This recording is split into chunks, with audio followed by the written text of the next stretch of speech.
Marvelous hello, friends and loved ones, how are you today? Do you all remember those PlayStation demo discs? You know, the underground jam packs, or maybe those ones that you got from Pizza Hut? Would you like to work here? I'm not housebroken. Well, the reason why I ask is because there's one demo disc in particular that I remember spending a lot of time on when I was a kid. In fact, it's the one I probably played more than any other, and I've just been feeling really nostalgic for it lately. And that demo disc is Legend of Legaia. Like several other demo discs, this was brought to us by PlayStation Underground, and while I think this was packaged with one of their magazines, I don't actually remember how I got this disc, I just know that I had it. The back of the box boasts that it's the first RPG of its kind, featuring a revolutionary combat system, while inside we learn that it's a legendary tale of betrayal and self-destruction, and it also talks about its command battle system based on real fighting games, which is so much better than all those games based on fake fighting games. Something that I think is interesting is the disc itself doesn't seem to have any mention of the fact that it's a demo, but I also think the school uniforms from Persona being based on car logos is interesting, so maybe I'm not the best source of what is or isn't actually interesting. The real battle begins, March 16, 1999. Well, if I want to get ready to play this truly epic experience next month, 20 years ago, I think I'm gonna need a little help. With Legend of Legaia being a fairly obscure JRPG, I'm calling in a guy who knows this stuff. So folks at home, let's give a marvelous hello to Matt from MinimattReviews. Hey there, John. So yeah, when it comes to Legend of Legaia, I know a little bit about the game. I played about the first 8 hours or so of the game, and quite honestly, I never got around to finishing it, but hey, you seem pretty interested in talking about this demo, so what the hell, let's do it. The game, the demo, opens up with nearly 3 minutes of scrolling text that essentially says God created humans, but humanity was basically the kid that kept running headfirst into tables and door frames, so God had to give us a helmet in the form of the Seru, which are stone creatures that can be worn by humans as armor or accessories to essentially grant them abilities like super strength or flight. However, that era came to an end when the mist arrived. The game states the human and Seru have a symbiotic relationship, but I'm not really seeing what the Seru were getting out of this. I mean, humanity was basically getting superpowers and the Seru were giving us the superpowers? What? Yeah, it's not hard to see why they started a rebellion. The remaining survivors of humanity flee to the farthest reaches of the world where the mist doesn't reach as well, and isolate themselves in walled cities so the Seru can't get in, and... Is this just Attack on Titan? I mean, I know this came out first, but I think that's just Attack on Titan.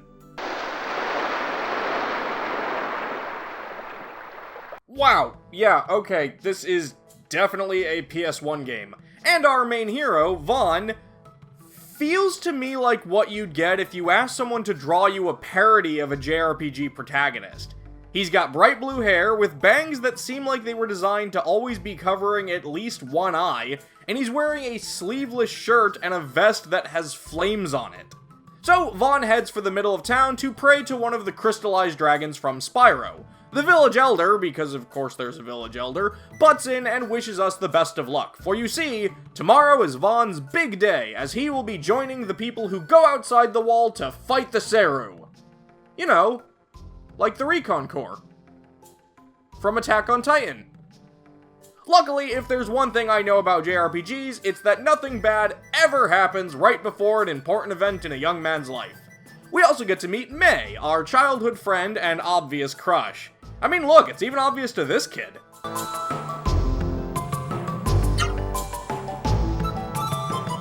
Shut up, Terry! Okay, so now that I can move around, I want to talk about what made this demo so memorable for me. If you talk to this lady outside a cave, she tells you about the memory statues, which in the main game act as save points, but ours isn't working right now. Because it's a demo. You know who is in the cave though, just hanging out? Noah, one of our party members, who specifically tells us she's only hanging out in here because this is the demo version. There are actually a few instances of this casual fourth wall breaking, and it's done in a way that I really enjoyed, and it's probably why I remember this demo as much as I do. There's a certain balance that I think needs to be hit when it comes to fourth wall breaks, and I genuinely believe this demo does a nice job of that. It's somewhere around the sensational She-Hulk comic levels. Dude, nobody is gonna get that joke. Don't care.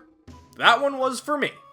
The hunters come back from their mission, but unfortunately the mist got them. Or the Seru in the mist got them. I'm still not entirely sure how the mist works, but the point is May's dad is dead. Man, could this day get any worse? It gets worse, doesn't it? Oh yeah. Later that night, Vaughn gets woken up by a loud pounding from outside the wall, and the Elder tells him that this wall has protected them for years and he hopes nothing gets in, and then this dude immediately gets in, like so quickly it's almost comical. He feels that humans are but insects and commands them to embrace the mist. And then it's cutscene time, where Venom destroys the wall? So, now that the wall is destroyed and the Seru are in, I think it's time we talk about that combat. You know, the one based on real fighting games! When you attack an enemy, you can use the directional pad to choose a number of high, low, left, or right attacks, and string together a combo of these. And like in a real fighting game, if you pick the right inputs in the right order, your character will perform a special attack known as an art. These are saved and you can check how to do them once you learn a new one.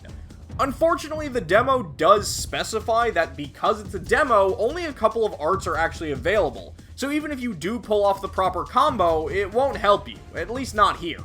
Your three party members are Vaughn, Noah, and Gala. Vaughn is your basic all-around character. Noah's attacks are weaker, but she could do more of them per turn. And Gala, you guessed it, gets fewer attacks, but is basically the powerhouse. Something I really like about this battle system is that your inputs do matter depending on what you're fighting.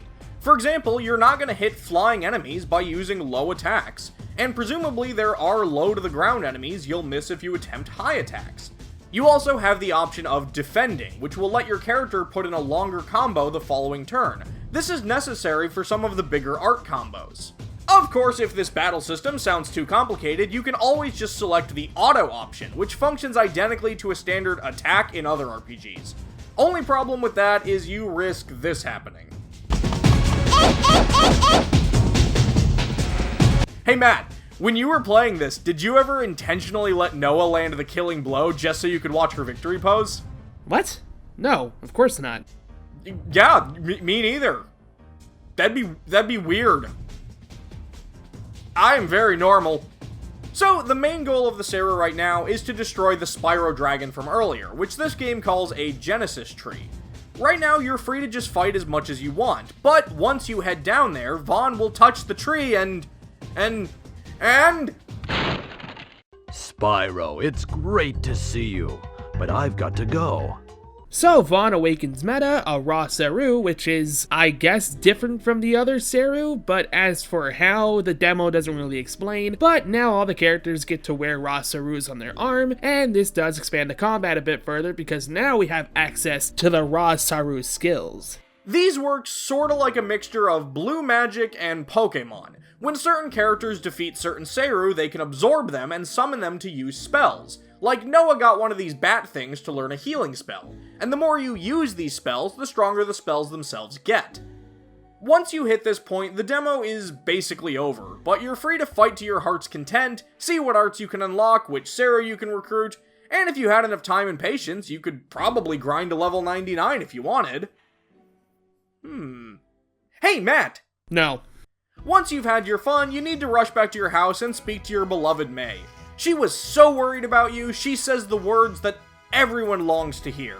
In the demo version, the battle mode cannot be played beyond this point. Do you still wish to proceed? Ah, young love. Vaughn and the townsfolk gather together to restore the Genesis tree back to full power, which drives away the mist and destroys the evil Seru. The next morning, the town holds a funeral for those that were lost, and expressing grief over her father's passing, May exhibits quiet sadness. John? Shh. Quiet sadness. Okay, and then Noah and Gala say their farewells to Vaughn, saying that if they ever do meet again in the complete version, it will be as strangers, but they'll cherish the time they spent together in the demo. Vaughn says his goodbyes to May and the village elder and heads off on a journey to restore the remaining Genesis trees and wipe out the mist once and for all. But only if you buy the complete version of this product. They really would like it if you bought the complete version of this product. At the end of the day, the Legend of Legaia demo is still just a demo. A short amount of story and, by the game's own words, admittedly limited gameplay options.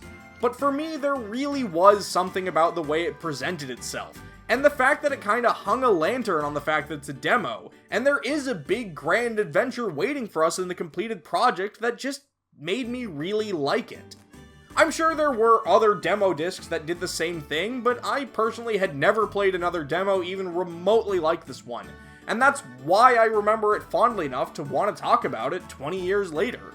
I mean, look, like John said, this is a demo, meaning you aren't going to get much in terms of plot. But I will say, as someone who has played this game much further into it, the intro section is one of the best parts of the game, and like mentioned before, you could potentially unlock more arts just by trying out different combos and learning something new for your full playthrough should you ever decide to do one. And trust me, learning most of the arts is 60% of the game. This demo does what it needs to do in order to give the player just enough to feel somewhat invested into its story and its characters. Too bad I couldn't do that. Also, May's best girl. Wrong! So, John, now that you played through the demo again, does it make you want to play the full game? Nah, probably not.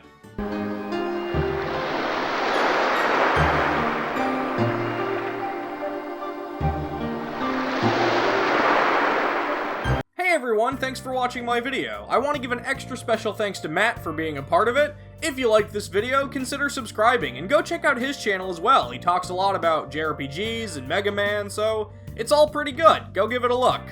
I'll see you all next time, and until then, take care.